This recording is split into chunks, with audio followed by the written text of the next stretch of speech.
Olá pessoal, tudo bom com vocês? Me chamo Anderson Teixeira, estamos aqui em mais um vídeo dando continuidade à nossa exposição sobre o filosofar como reação, fazendo aí um diálogo com os fundamentos, vamos dizer assim, né, deste lema filosófico, ou seja, dialogando com o que seria o status questiones da filosofia quadrante, né, lidando com a ideia de que a consciência quadrantizante se deu no Neolítico, então necessitamos manter este diálogo com a teoria da seleção natural. Dito isso, no último vídeo eu tratei de algumas características de modo bem rápido, vamos dizer, bem simplista, vamos dizer assim, né? Tratamos ali de algumas características do Dryopithecus. E hoje vamos tratar de algumas características ainda no período paleolítico, que é o primata Ramapithecus. Então eu coloquei algumas características, em especial 5, e a gente vai pensar cada uma delas, né? A primeira característica deste primata, dentro do processo evolutivo natural, né, é justamente a dimensão biótica, né? Ou seja, o Dryopiteco tinha mais ou menos 1 metro de altura, então já começa a haver ali um processo evolutivo na dimensão biótica, no sentido, vamos dizer, espacial, né? Começa a crescer, começa a se desenvolver de modo vital, ocupando lugar no espaço, ou seja, a dimensão fisicalista começa a se desenvolver. Então veja que há ali um diálogo aqui, tanto antecipatório quanto retrocipatório aí nas dimensões, né, de lei, aquilo que o Doivre chama de aspectos modais legislativos, ou lei, em latim lex. Há um ditado em latim que nos diz: dura lex sed lex. A lei é dura, mas é lei. E segundo Doivre, a gente não pode quebrar com as leis criacionais. Eu posso quebrar com leis culturais? Sim, posso. Isso acontece o tempo todo. Quando a Bíblia diz que o mundo jaz do maligno, não é mundo legislativo, não é mundo natural. Até porque se dissermos isso, cairemos no argumento gnóstico de demonização da realidade criacional. E somos cristãos, consequentemente não somos gnósticos, né? Então, quando a Bíblia usa o termo que o mundo jaz, usa esses termos, né? Mundo jaz do maligno, é mundo da concupiscência da carne, concupiscência dos olhos e soberba da vida. É mundo cultural que o próprio homem desordena. Então a questão não é extramentibus, a questão é noética. O mundo cultural só é desordenativo porque existe um ser humano. Então veja, existe um ser humano, né, Kedal. Então veja que onde o ser humano colocar a mão vai dar problema. Onde o ser humano colocar a mão. Aqui a gente poderia até fazer uma crítica aos ex-cartons políticos, tanto da direita quanto da esquerda, por exemplo. O ex-carton da esquerda que os comunistas defendem não lida com esses princípios desordenativos. Da mesma forma, a galera que defende o capitalismo, esses liberaloides aí, aquilo que Melchior chamava de liberismos ou liberistas, também possuem esse cartão que não lida com essa desordem humana.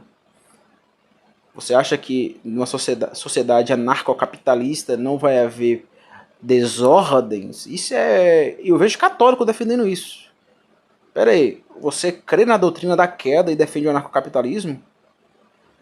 Isso aí é aquilo que o Olavo de Carvalho chama de paralaxe cognitiva, dissonância cognitiva. É colocar o idealismo teorético na frente da realidade. E a nossa realidade possui uma visão antinômica de criação e queda. Então você não pode olhar para a realidade sem esses princípios de ordem e desordem.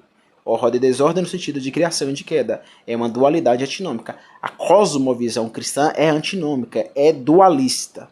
Até porque a redenção ela não possui esse princípio de ser dado. Ela tem uma aptidão para existir. Só é você lembrar dos conceitos aristotélicos de ato e potência. A redenção é uma potência que advém no coração do ser sujeito, que ora estava caído e agora foi despertado do sono quedal para a ordem redencional em Cristo Jesus. Isso vale tanto para católicos quanto para protestantes, até porque existem divergências, mas de modo geral, católicos e protestantes vão assumir, por exemplo, a trindade, na minha opinião, aqui está o ponto, a trindade, a criação e a queda. Claro que também vai haver alguns pontos ali de discordância em relação à queda. Por exemplo, eu sou calvinista, então o catolicismo tem uma soteriologia totalmente diferente da visão calvinista. Então vai haver pontos de divergência, mas de modo geral, tanto o católico quanto o protestante, nós somos, né, crentes na trindade e, por exemplo, na criação e na queda. Houve uma criação, houve uma queda e há uma redenção em Cristo Jesus. Ah, Anderson, mas os católicos adoram imagem. Eu não vou entrar nesse assunto, mas quem não estuda uma filosofia, por exemplo, por isso que os católicos, o cara tem que estudar filosofia. Quem não estuda filosofia cai nesses erros bobos de preconceito de falar que católico adora imagem. Eu não vou entrar aqui no tema do debate da analogia entes e analogia fidei, mas isso, quem estuda um pouco de aristotelismo vai entender muito bem e de modo geral é quase impossível. Na verdade é impossível pensar sem imagens, né? E essa analogia entes, ou seja, a analogia do ser, reverbera na liturgia pística, ou seja, na liturgia de fé dos católicos, que eles dão vazão para isso. Os protestantes não dão vazão para isso e acabam cometendo um preconceito. Eu posso discordar? Posso. Eu acredito que existe aí um reducionismo iconoclasta no meio protestante. Esse reducionismo iconoclasta é problemático demais, Mas dito isso, voltando aqui, né, o aspecto biótico, o aspecto físico, são leis que não podem ser quebradas. Então a realidade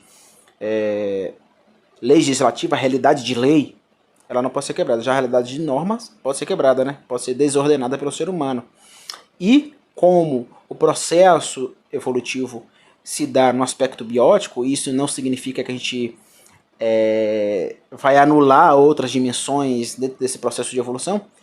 Logo, chegamos a uma conclusão, que a dimensão biológica ela se analoga. Há um princípio analogante, ou seja, há um princípio simbólico analogante em outros aspectos, aquilo que Dove chama de princípios de retrocipação e princípios de antecipação. Então, por exemplo, essa ideia tinha mais ou menos 1 metro de altura. Isso lida justamente com a dimensão biótica em analogia retrocipatória na dimensão física, consequentemente cinemática e espacial, e consequentemente numérica, né? Veja que a realidade é trinitariana, a gente não pode anular um aspecto e esquecer da diversidade. Existe o uno, um aspecto, e esse aspecto ele é dançativo, ele dança com outras dimensões da realidade. Isso também acontece com a década sagrada pitagórica ferreiriana, não tem como eu pensar a lei da unidade sem a antecipação na oposição, consequentemente eu também não tenho como pensar a oposição, lei do 2, sem a lei do 1, a lei da unidade. Veja, posteriormente eu vou produzir alguma coisa aqui no YouTube sobre o Mário Ferreira dos Santos e começar a fazer algumas ampliações. E uma das ampliações que eu quero fazer na ontologia pitagórica é justamente a lei do zero. Pegando lá a teoria do Mário, da assistência, que eu jogo para dialogar lá com a teoria do círculo de latência de Olavo de Carvalho, chega na conclusão ontológica lá da teoria policromática. Tem um vídeo aqui falando sobre isso, não falando sobre a teoria, mas dando ali uma introdução, um prolegômeno para as pessoas ouvirem um podcast que eu gravei sobre esse assunto. Ou seja, a teoria da assistência me ajuda a pensar aquilo que eu chamo, pegando a teoria do círculo de latência do Olavo de Carvalho, me ajuda a pensar a ideia de teoria de sufixação ontológica policromática. Né? Poli de muitos, cromático vem de croma, cores, ou seja, muitas cores. A teoria do círculo de latência é bem interessante. Né? Claro que a gente tem que lidar também com a teoria do círculo de patência esgotativo em Deus e também a patência em si mesmo. Né? Lidar com as latências é lidar também com a patência. A patência é o conhecimento por presença, é o conhecimento daquilo que assume senso de presença, e isso também é muito importante na teoria do círculo de latência. Mas eu não quero falar sobre isso aqui, voltando. tinha mais ou menos 1 metro de altura. Isso é muito importante porque estamos vendo todo o desvelar evolutivo do ser humano que está sendo guiado por Deus. Aqui a grande questão aqui é que isso tudo é guiado por Deus. É guiado por Deus. Você pode discordar e tudo bem nisso, não seja. Hoje a gente vive na revolução afetiva, né, e isso impera sobre todo mundo. A galera de direita, de esquerda, cristão, católico, todo mundo acaba sendo captado ou coaptado, né, pelo espírito do nosso tempo. Aí me vê falando que eu sou adepto, sou cristão e adepto da teoria da evolução, aí já vem com afetivismo revolucionário, com as pataquadas. Não seja burro, estude, não caia nesse espírito afetivista. Se você discorda com inteligência, vai estudar e refute a teoria da evolução. É simples, simples. Mas não venha com esses besteróis afetivistas. Então, esse primeiro ponto é muito importante. Segundo ponto, para a gente dar continuidade, senão eu vou ficar falando aqui até. Vivia em savanas e florestas, isso é evidente, né? Então veja que aqui, nesse segundo ponto, a gente continua pensando o aspecto biótico agora no princípio não de intensidade humanoide, vamos dizer assim, né? Biótica, corporificada, corpórea, vital, intensa. Veja que aqui eu posso usar a teoria do Mário, pegam lá a sua ideia de extensidade e intensidade, né, que ele tira da física e leva para a ontologia de modo bem extraordinário. Então Mário é um filósofo, na minha opinião, o maior filósofo que o Brasil já viu, um grande filósofo, e ele me ajuda a pensar a realidade. Quando eu olho para a minha realidade, à minha volta, eu vejo a filosofia do Mário, da mesma forma que eu vejo a filosofia de Aristóteles, do Dóive, etc. Então, ele usa dois conceitos a partir dessa extensidade e intensidade, extendere, intendere, ou seja, eu tender para dentro e eu tender para fora. E a partir disso ele vai usar dois conceitos bem importantes. O conceito, eu não vou explicar isso aqui de modo absoluto, mas vou tentar trazer com uma explicação bem rápida. Fatores emergentes e fatores predisponentes. Então, para me lidar com a seleção natural a partir de fatores emergentes, ou seja, de uma perspectiva em intensidade, eu preciso lidar com os fatores predisponentes, ou seja, aquilo que estende, aquilo que está para fora. E o que está para fora? A natureza. É por isso que nós somos seres da natureza. Eu estava ouvindo uma aula do Olavo de Carvalho, na verdade foi um corte, e ele falava sobre isso, um exercício de você pegar e deitar em um ambiente natural, não urbano, mas natural, deitar numa grama, por exemplo, num ambiente que seja ruralístico, e se sentir conectado com o mundo. Isso só funciona se você fazer isso, por exemplo, na natureza. Isso é muito importante porque remete aos nossos antepassados que viviam na natureza. O homem foi criado por Deus para viver na natureza. A gente foge, o Olavo de Carvalho fala isso lá no filme dele, né, O Jardim das Aflições. A gente acha que o nosso ambiente natural é a vida urbana e que o nosso ambiente não natural é a vida rural. Então a gente viaja, por exemplo, eu fui para Mucugê, e tinha um ambiente bem rural, e fui em rios, andei em matas, vamos dizer assim, né? E muita gente vai no sentido de que tô aqui em férias. Esse não é meu ambiente natural. Meu ambiente natural é a vida urbana, é a vida de trânsito, aquela sonorização urbana insuportável. Então, o Olavo de Carvalho faz essa analogia muito interessante. E a partir disso ele diz, não, a vida rural ou a vida diante da natureza é que é importante. Por quê? Porque, olhando para essa segunda dimensão, né, do Ramapithecus, a gente entende isso. O Ramapithecus vivia em savanas e florestas. Então, esse exercício, eu fiz esse exercício, se conectar com o mundo. Eu deitei na grama e me senti diante do mundo. Ali a filosofia de Kant cai por terra. Ali a filosofia, todas as filosofias que absolutiza o filosofar como reação cai por terra. Só com esse exercício. Não precisa você ler nenhum grande filósofo. Quando você se conecta com o mundo, todo o absolutismo protagorasiano do princípio da autonomia modernista cai por terra. Cai por terra. Você está no mundo e você não se sente. Quando eu me deitei no chão, eu percebi que eu não sou o centro do universo. que existe um universo tão grande, uma criação tão bela e tão extensa, com seus fatores, aqui eu cito o Mário agora, né? Com seus fatores predisponentes, que todo lenga-lenga modernista tem os seus acertos? Tem. Eu não sou aqui demonizador, mas todo o lenga-lenga modernista, de modo geral, cai por terra. Cai por terra. Então, quer começar a se afastar, por exemplo, da mentalidade modernista? Se conecte com, como os ramapitecos fizeram, se conecte com a realidade. Se conecte com o mundo florestal, com a vida biótica natural. Saia da vida urbana, mas antes eu vivo na cidade. É possível. Provavelmente você vai ter ambientes. Não foi destruído de um modo geral, né? Então é possível você sair. Eu faço a caminhada todos os dias e tento ir em lugares não urbanizados para me se conectar todos os dias com a criação de Deus. Então isso é muito importante. Continuando para terminar.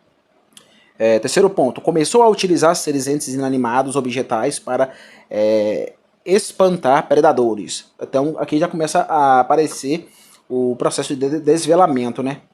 Processo de desvelamento psicológico, ou seja, princípios de sensações e emoções começam a se desvelar. Claro que não vai assumir um princípio como temos hoje, por quê? Porque só podemos falar da psique como vemos hoje a partir do momento que a psique se retrocede, ou melhor, se antecipa, né, na lógica. E na minha opinião, lógica é dual. Já falei sobre isso aqui, tem um vídeo falando sobre isso. Lógica é dual. Lógica possui um lado lei e um lado normativo. Lado lei, todo ser humano nasce. O ser humano pós o Neolítico. Após o Neolítico, o ser humano se ativou no aspecto modal lógico lei. É por isso que eu trato a dimensão lógica numa terminologia geral dual, gnosiologia.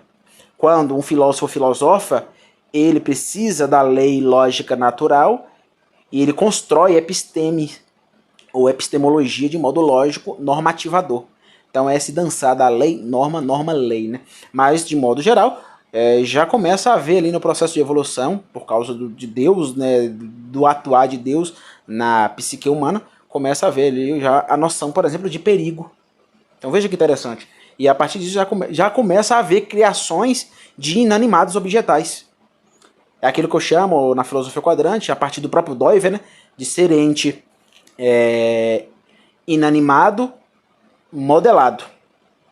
E para isso eu preciso me ativar no aspecto modal tecnológico. Porém, o aspecto modal tecnológico não estava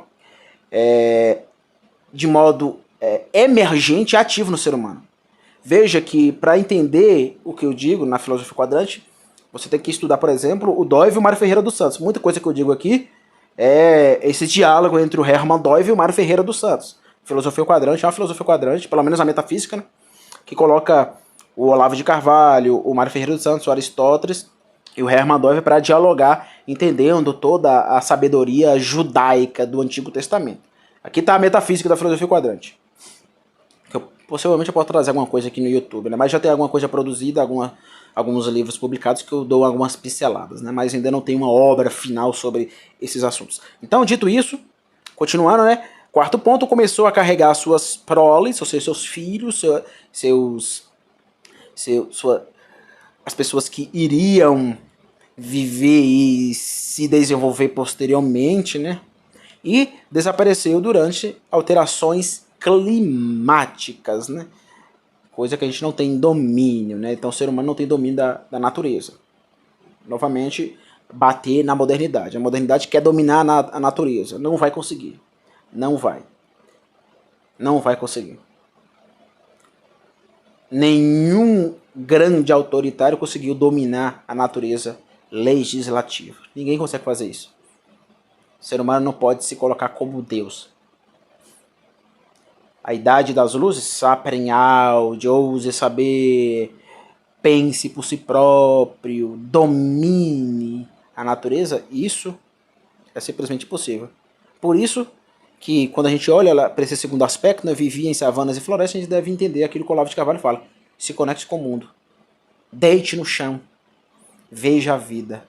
Se sinta aí, na realidade criacional. Veja a sua pequenez diante um mundo tão grande e extenso. Veja nos seus fatores emergentes antropológicos a dimensão predisponente que permeia o seu entorno. Veja a sua circunstância, como diz o Ortega y Gasset. Veja o seu entorno. Assuma senso de presença não somente da realidade extrementibus, mas da realidade de si próprio, da sua própria consciência, do seu próprio eu. Então é isso, meu muito obrigado. Até o próximo episódio, se Deus quiser. Tchau, tchau.